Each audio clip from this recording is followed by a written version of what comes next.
Director of the National Incident Command Team for the American Red Cross, Richard Goldfarb. Hi, Richard. Hey, Bart. Good to see you. Good to see you too. This is a brand new title since the last time I saw you. It is. New title, new job, still at the Red Cross though. Congratulations. Thank you. Appreciate it. So you just came home to be with I your did. family for Thanksgiving, and then you're back out. Yeah, I'll get a little bit of time to recharge and refill the tank, and luckily winter is usually a calmer time for us around the country. But yeah, excited to be home and to get some R&R. So the most recent large-scale natural disaster was Hurricane Ian a few weeks ago in Florida, and that's where you've been. Yeah, the team and myself were there about a week before landfall, and were able to be there to help stand up the initial response for all the different sheltering, feeding that we at the Red Cross get to do as well. So it's been a busy 2 months, but it's been filled with some really great work, even though the hurricane really threw some havoc. Yeah, these are from Ian? These are specifically, yeah. These are on the Fort Myers area where landfall had occurred. Yeah, I can't believe how devastating it was to very, very popular and populated resort areas. Yes, yes. It really had a tremendous impact on the area, and really at the last minute curved down to hit those areas. So lots of residential homes, lots of tourist areas, but just a Category 4 hurricane is a lot for a community to take. How recent are these photos? These were taken about a week or two post-impact, so after landfall had occurred. So just about the time when electricity was starting to get turned on. These were on the Pine Island and Sanibel Island areas, which took that immediate impact and really saw that really huge amount of wind and flooding. So Sanibel Island in particular was cut off from the mainland, lost electricity, everything flattened. Mm-hmm. What's it like right now? Are the people living? There are small numbers here and there. The goal right now is really allowing those folks that live there to come back, get those personal possessions, and really take those initial steps to understanding what is it going to mean to recover, rebuild, or if they choose to leave, what does that look like? So lots of activity of people with multiple agencies trying to help folks take that one initial step after such a just tragic event. Yeah, I imagine if it happened to your home, would you want to come back? I mean, you'd just be so fearful that it's going to happen again. Agreed. It really hits folks the hardest as well, of knowing what's that next step, and rebuilding's tremendous from a home fire to that major hurricane. And for many of the folks that we work with, it really is that conversation of what's going to be the best step for them. Knowing that many folks, even on these islands, these resort areas, may not have insurance, they may not have those resources to rebuild, and those are hard conversations, but important ones to know, especially from the Red Cross's perspective of how can we help them determine, is it a move, is it local, or whatever we can do to help them take that recovery step. So the media packs up their satellite trucks and move on after a couple of weeks, but you guys stick around. Still there, and we just actually are kicking off next week what we call our recovery phase of the operation, where we're getting financial assistance to those that had homes that had significant damage and destruction and are out there in the field. We're back on Sanibel, we're back in Pine Island, going door to door where we can to help folks get signed up for financial assistance from us, or make sure they understand where to go to get connected with FEMA and all the other great organizations that are there. So if anything, things are continuing to stay ramped up as we try and continue to get even more resources to those that were impacted. So things, food, water, things like that, but is there cash? Are you and FEMA, are people able to get money? Yeah, there's a number of assistance out there. FEMA has these disaster recovery centers that are still open throughout the area. They just extended the timeline to be able to sign up with the federal government. Red Cross end, we're currently right now doing a lot of messaging out via text and email for folks that had that damage confirmed by us and the FEMA to be able to automatically qualify them for financial assistance. And then starting Monday, we're working directly with our local government partners, our community partners, those church groups that have those inroads in the community, to make folks aware that we're standing up these awesome intake centers for folks that had that damage to come in and get assistance financially. So right now, so people who lost their homes, and some pictures is flattened, Yeah.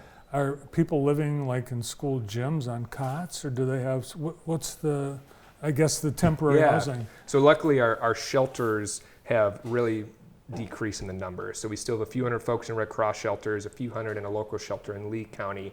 The goal has been at this point that we've been able to help transition people out. For the Red Cross, we use something called shelter resident transition, where we're helping those folks go from being on that cot in that extremely stressful, minimal resource area to understanding, can we help them get into a hotel or get some federal assistance to take that next step, or get them connected on that bus ticket to New York or wherever to be with family. So luckily, the sheltering footprint, as we call it, is decreasing, but our casework for those one-off conversations are only rising as we talk with folks who may have been able to get to that hotel, but now need to figure out what's gonna happen in a month when they don't have the funding. So it's hard conversations, but from my perspective, we're only continuing to increase to make sure that those folks are taken care of a month from now.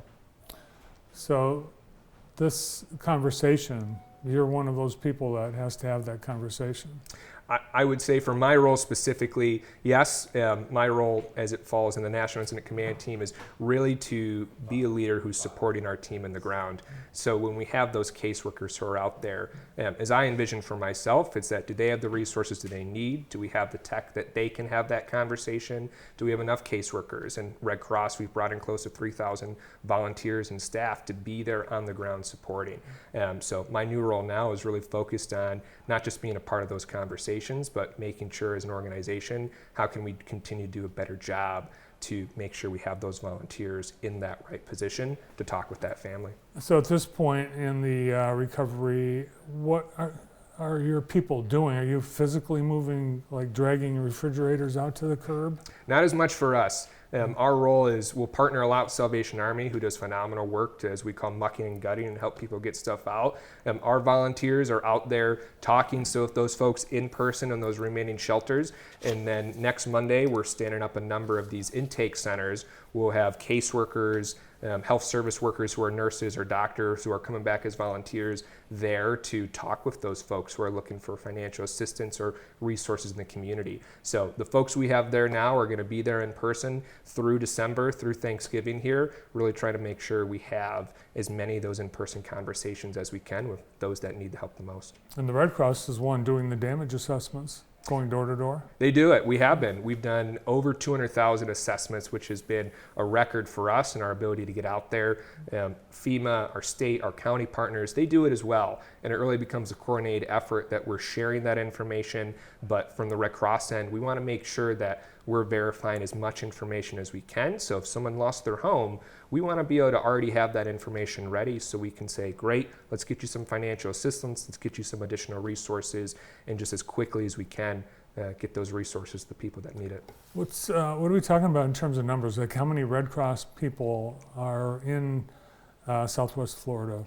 I would say right now it's in probably low 200s or so, but we're bringing in additional 200 to 300 in the next week here, so that as we ramp up this recovery phase for us, we'll probably peak around 500 or so again. Volunteers, 90% of our workforce are volunteers there on the ground doing what we can to help folks.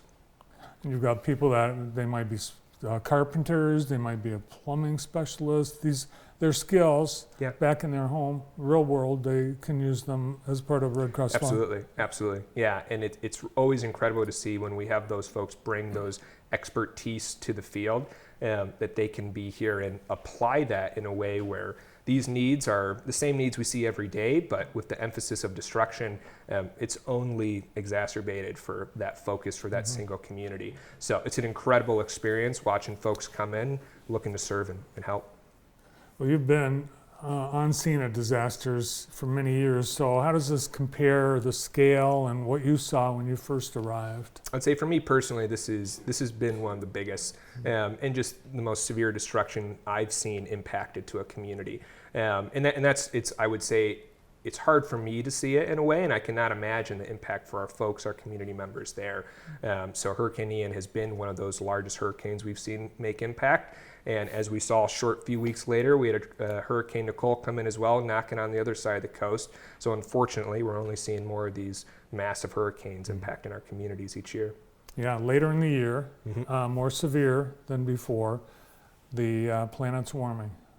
Yeah, there are tremendous changes, and for the Red Cross end, we're seeing this shift where the creation of my position at this team is really to emphasize the need to be ready every day of every year, knowing that we're going to see more of these Hurricane Ians that are not just occurring once a year, but how do we make sure if we have 2 Hurricane Ians in the same year for an organization such as the Red Cross, we recognize we have to be ready as we see our climate changing each year and only causing more damage to our communities, not just here, but around the world.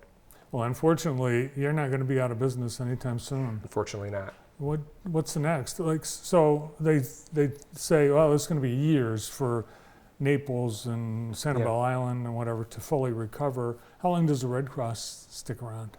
Our goal is that we are there as every step in the way in one fashion. We may not have the 500 volunteers there for years and years, but we have a Red Cross chapter in every part of the country. And the goal is that as we shift in this recovery phase to the long-term aspects of it, we still have those local volunteers and staff being a part of the conversation, knowing that as a nonprofit, our resources come from those donations and our community members supporting us.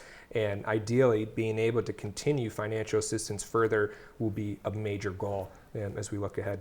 So tomorrow being Thanksgiving, this kind of job where you are at the worst point in someone's life, in many cases, does that give you a new perspective on the holiday?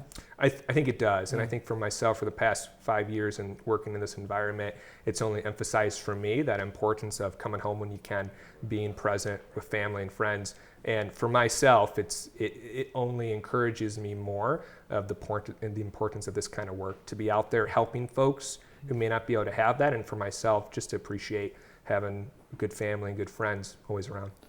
So it's critical that your mom makes your favorite thing for Thanksgiving. What's that? Mom does a good job with stuffing. And so very eager for tomorrow to dive in with some turkey and mashed potatoes as well. Great. Yeah. Well, happy Thanksgiving. Thank you. Same to you, Bart. Yeah, and thanks for representing Jackson in such an important way. As National Incident Command Team Director for the American Red Cross. Thanks for coming in. Absolutely. Thank you, Bart. Jackson native, Richard Goldfarb. And the